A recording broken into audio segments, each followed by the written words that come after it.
Est-ce que tu t'es déjà demandé à quoi servaient les petits chiffres qui sont au-dessus des cartes du tarot? Et bien justement aujourd'hui on va en parler parce que les chiffres cachent quelque chose de fascinant. Je dis souvent dans mes vidéos qu'il y a plusieurs dimensions à explorer dans le tarot. Il y a les tirages, les associations, les façons de poser correctement ces questions.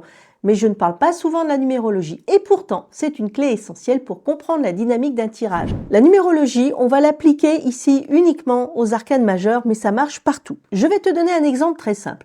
Imagine que tu tires deux cartes, par exemple la roue de fortune et le chariot.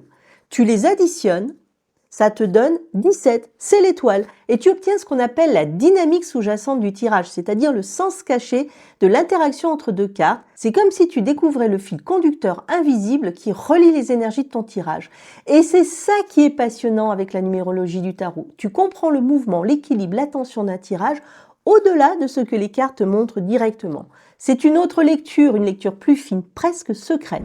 Et si tu veux vraiment apprendre à l'utiliser et surtout l'intégrer à tes tirages et à comprendre comment ces chiffres construisent ton récit symbolique, c'est justement le moment. Parce qu'en ce moment, pendant la deuxième semaine du Black Friday, la formation Numétaro est en promotion.